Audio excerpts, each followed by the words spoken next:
Os confrontos das semifinais da Copa do Mundo de Clubes já estão definidos. E agora é o momento de nós descobrirmos quem serão os finalistas que farão a decisão no próximo domingo. Agora, apenas 2 times passarão de fase e temos um brasileiro lutando pelo título em meio a 3 times europeus. Nesse vídeo você verá a minha análise sobre cada confronto e o meu palpite também de quem passará para a final.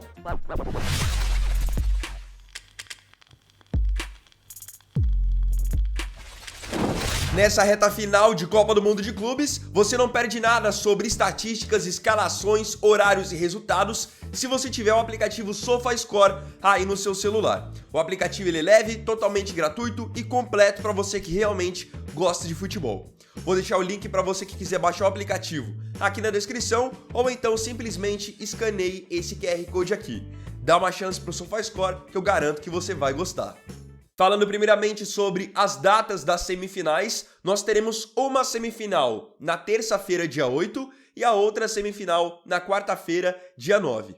Então, na terça jogam Fluminense e Chelsea, na quarta-feira jogam Paris Saint-Germain e Real Madrid.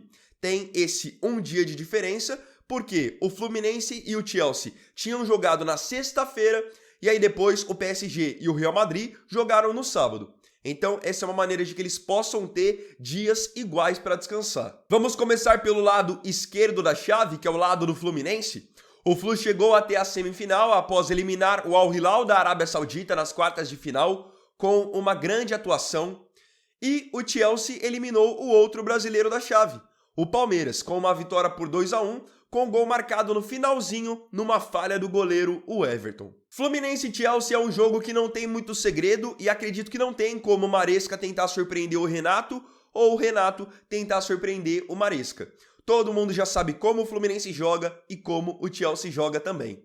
No caso do Fluminense, é um time que tem marcado o bloco médio, tem finalizado muito bem quando chega no campo de ataque, tem adotado um sistema com 3 zagueiros, é um time bem aguerrido e bem comprometido na marcação. Enquanto o Chelsea é um time que tenta explorar os lados dos campos com os seus pontas, mas trabalha muito bem a bola por dentro com os seus jogadores de mais qualidade técnica, como o Palmer, como o Enzo Fernandes, o Caicedo vai estar de volta para esse jogo, é um reforço interessante. Vai ser um jogo muito duro, só que eu entendo que o Fluminense pode tirar várias lições dos jogos do Palmeiras e do Flamengo contra esse mesmo Chelsea. Para mim, primeiro ponto de todos, o Chelsea não é um bicho-papão e não é esse timaço todo como muita gente está querendo vender. É um time que é verdade, tem qualidade, mas eu acho que ele tem qualidade em determinados setores do campo. Como eu até já tinha falado no vídeo de ontem que eu fiz especificamente sobre esse jogo, para mim, os diferentes do Chelsea são Caicedo, Enzo e o Palmer. Esses 3 precisam de uma marcação especial porque eles que fazem o time do Chelsea jogar. Agora, a defesa, o ataque, para mim eles não acompanham a qualidade desses jogadores. E vendo como o Fluminense tem sido comprometido na marcação e como o Renato tem organizado esse meio de campo, eu acredito que o Flu vai fazer sim uma marcação diferenciada, tanto no Palmer quanto no Enzo, e isso é o mínimo que se espera. O Palmeiras acabou pagando muito caro por não acertar a marcação nos dois no primeiro tempo e por isso acabou saindo perdendo nas quartas de final. O Flu é um time que tem marcado muito bem e outra, já tem a experiência de ter encaixotado outros armadores de qualidade. Contra a Inter de Milão, eles não deixaram o Mkhitaryan e o Barella jogar e contra o Al Hilal eles não deixaram o Milinkovic-Savic jogar. Ou seja, o Flu está muito bem postado, muito organizado e quando chega no campo de ataque tem sido eficiente. Tem finalizado de fora da área, os meio-campistas têm chegado como elementos surpresas, aí você tem o John Arias vivendo uma fase absurda, tanto na parte física quanto na parte de confiança, e aqui eu acredito que o Fluminense passará para a próxima fase. Reconheço a qualidade desses jogadores do Chelsea, como eu citei, só que o Chelsea é um time que quando ele é realmente atacado por um time que é corajoso, o Chelsea não consegue impor assim tanta resistência. O Palmeiras, quando quis jogar no segundo tempo das quartas de final, conseguiu fazer um bom jogo e teve até a oportunidade de chegar ao 2-1 antes do Chelsea.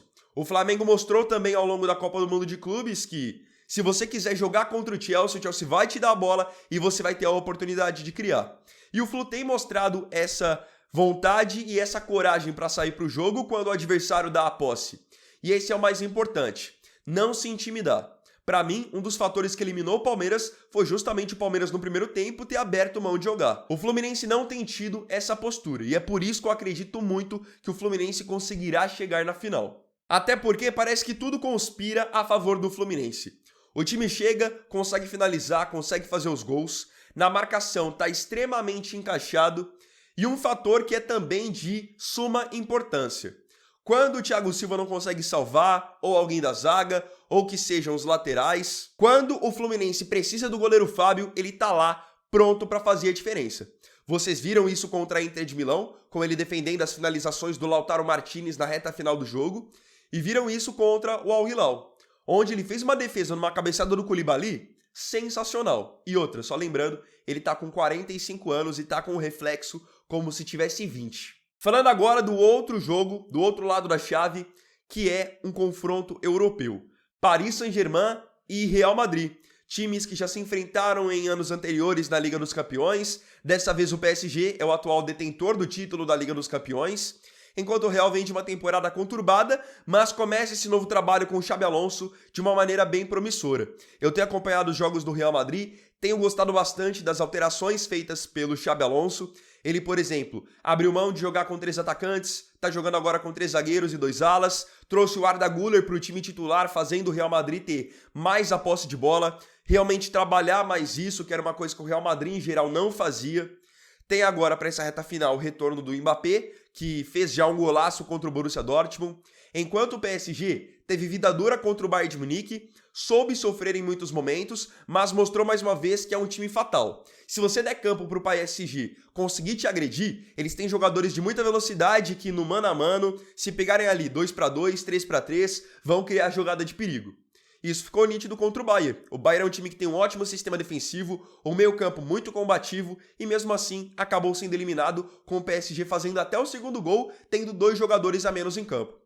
O PSG é um time que se entrega muito, é muito comprometido na marcação e conta com muitos elementos surpresas. Então, às vezes, você acha que vai ter que marcar o Kvaratskhelia, marcar o Barcola, marcar o Doué, e quando você menos espera, o Hakimi está infiltrando, o Nuno está infiltrando, o Fábio Ruiz está infiltrando, e hoje eu enxergo o PSG com uma solidez defensiva muito grande. É muito difícil o PSG tomar gol. Só vocês verem que o Bayern de Munique, com todo o seu poderio ofensivo, não conseguiu vazar o PSG agora nas quartas de final. E esse é um fator que eu acho que pode colocar o PSG na final. Porque o Real Madrid, mesmo que seja um time muito agressivo, que está tendo a posse e tem as estrelas que tem, só que o Real eu enxergo que defensivamente é mais vulnerável do que o PSG.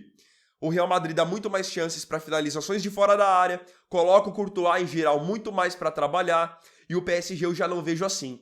Então é um jogo que ele é muito equilibrado pelas peças que os dois times têm, é um jogo praticamente 50-50, só que acreditando mais na solidez defensiva do PSG, e no momento que eles vêm atravessando, onde tudo dá certo para eles, vem de uma tríplice coroa, eu vou ficar com a ida do PSG para a final, ao invés do Real Madrid. O Real Madrid tem um trabalho promissor com o Xabi Alonso, é verdade, mas acho que pelo fato de ainda ser algo embrionário e o PSG já estar consolidado, eu vou ficar com a classificação da equipe francesa. O Real mesmo, na fase anterior, tinha até então 2-0 tranquilo contra o Borussia Dortmund e faltando 4, 5 minutos para acabar o jogo, o placar que estava 2-0 acabou ficando 3-2. Então o Real é um time que de uma hora para outra pode acabar sofrendo um gol no final e como eu disse, eles expõem muito o Courtois. Tudo bem que ele é um monstro, ele faz a diferença e ele corresponde às expectativas. Mas num jogo, de repente, de detalhe contra o PSG, você dá a oportunidade de o PSG sair na frente e depois o PSG se fechar, pode ser um grande risco. Agora eu queria saber de você aqui nos comentários, a sua opinião, a sua análise sobre quem serão os finalistas da Copa do Mundo de Clubes. Para mim, a final será Fluminense e Paris Saint-Germain.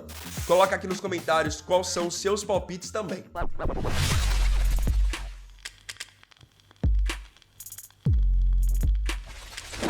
Então, bom galera, esse vídeo aqui foi o primeiro dessa segunda, primeiro vídeo da semana também. Espero que vocês aí tenham curtido. Se gostou, deixa o like, se inscreva e compartilhe, tá bom?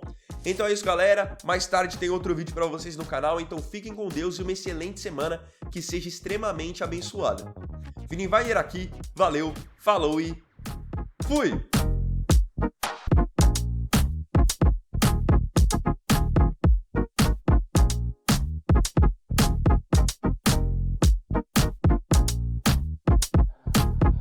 Tchau.